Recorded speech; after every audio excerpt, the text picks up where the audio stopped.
Hey everybody, welcome to another episode of Bedtime Stories with Brad. And Braden. Yep. And this week's episode comes from the magazine Sports Review Wrestling from November 1985. The interview is Sports Review interview with the American Dream, Dusty Rhodes.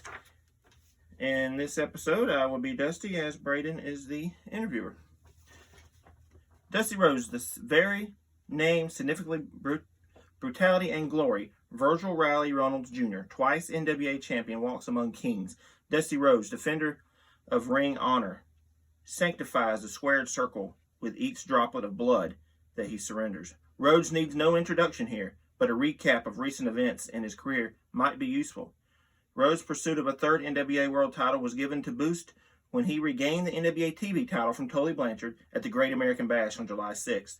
He won a little victory grave with the pre-match stipulation that he would obtain the services of Blanchard's beloved valet, Baby Doll, for a period of 30 days in the event of a pinfall. However, his arch-enemy, Blanchard, won the U.S. title from Magnum TA 2 weeks later, once again dropping him behind Tully in the ratings and making it that much more difficult for him to secure an NWA title shot. Nonetheless, Dusty Rhodes understandably feels that he is as deserving of another crack at the 10 pounds of gold as anyone else. Few opponents have given Ric Flair the level of competition that Rhodes has to offer. Rhodes' historic victory, non-title victory over Flair's in last year's Lords of the Ring match in Miami has him permanently entrenched in the upper reaches of the NWA Top 10, at least as long as Flair is champion. Sports Review's Jim Sherman spoke with Rhodes after a recent match against Buddy Landale.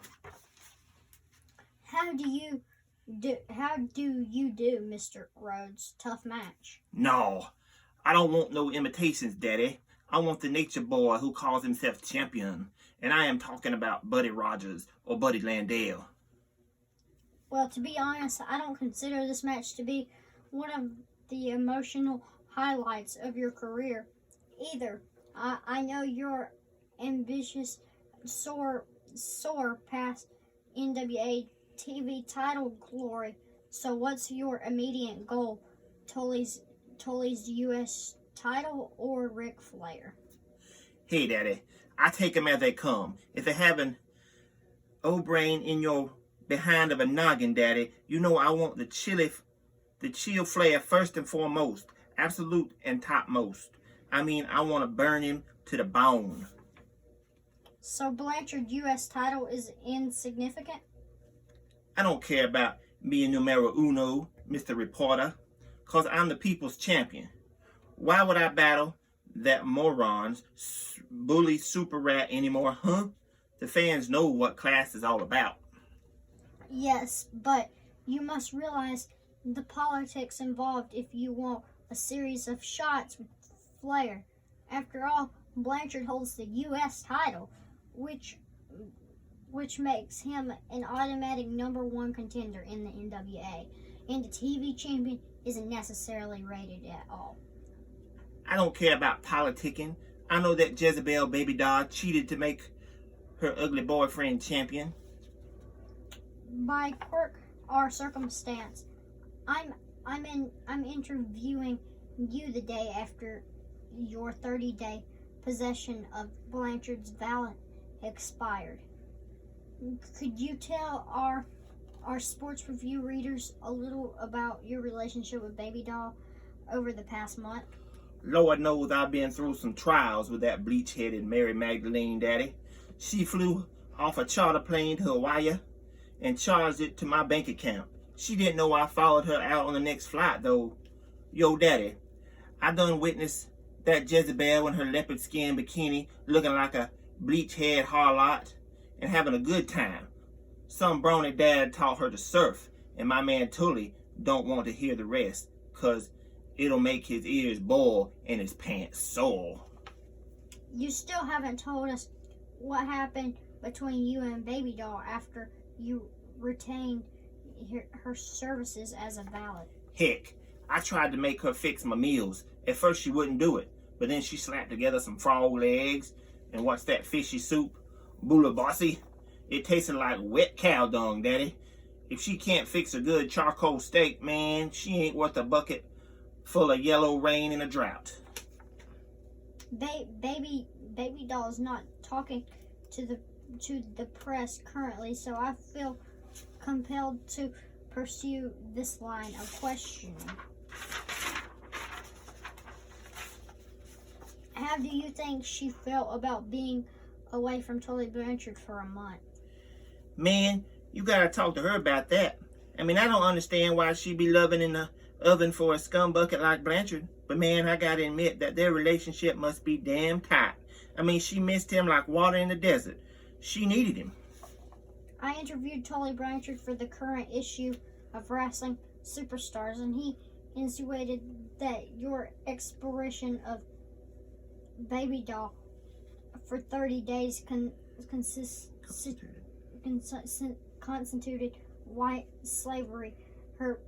He promised to take the issue to the courts, and he also implicated Magnum TA. What's the word? Expropriation?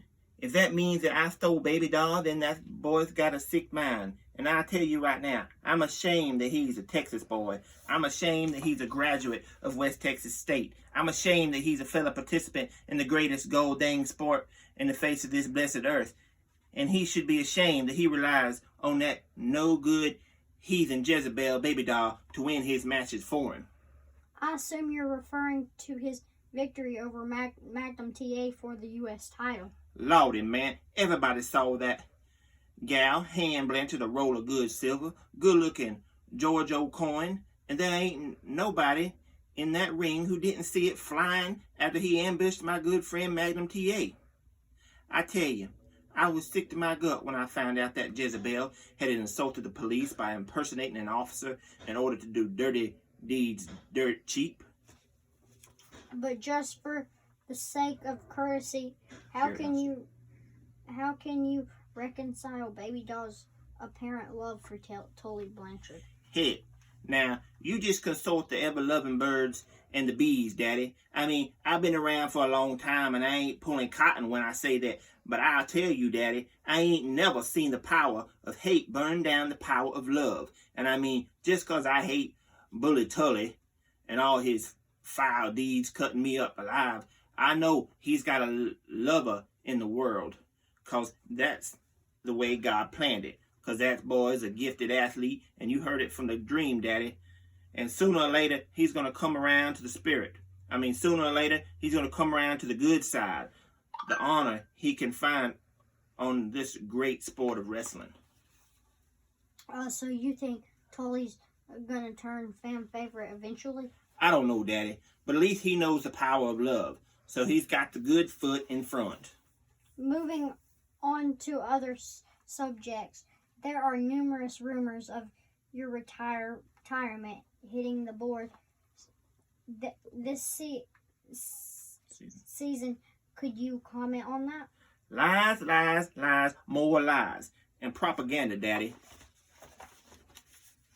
Okay, skip that. So, what do you think about Buddy Landel as an opponent? He's been seriously contending for your TV belt. Lordy, Miss Cloudy, Buddy Landel was a holler imitation of the man I want. The man whose 10 pounds of beautiful gold I crave. Lord, I have mercy. I been barely working up a sweat wrestling this prelim bum. I want Flair, Daddy. He's the man. I can trade figure fours with man. Retreating a few months in wrestling history, what was the true story behind your breakup with Manny Vernez after you lost the NWA World Tag Team belt? I'll tell you, Jimbo, and this may surprise you. I didn't want to go after the tag title for too long. Man, I've wrestled enough Russians in my time. I keep waiting for that fine caviar in my dressing room after a match, and it never comes. Yeah, man, I want a caviar match with that old Scarface Koloff. A pound of that stuff in my dressing room if I win. Man, I wrestled that old plug Ugly Ivan too long, and our feud in the past, I hear he wants to be a manager anyway. Nikita, man, forget it. He's a tough mother commie.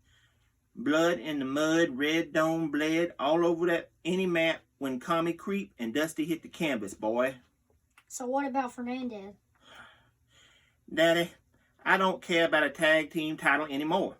And like my main man, Tony Beretta, says, you can't take that to the bank. I want the big time. I need that 10 pounds of gold for a third time. Yo, I want to be a 3-time winner. I want that recognition. I'll tell you, I'm sick of being put down for my good looks, my keep on keeping on relationship with my beloved fans out there. I mean, I am the true heavyweight champion, the Lord of the Ring, the fat cat of the mat. I am the true champion, the pretty boy who reigns supreme. So guys, thank you for checking out this week's episode of Bedtime Stories with Braden Brad. You can find us on YouTube on Brad's Collection and Braden's Toy Show. And you can find us on Twitter at Oorah820 and Braden at Braden Rochester. Thank you guys for watching. We'll see you next week. And check us out on onewrestlingvideo.com. Goodbye. Bye.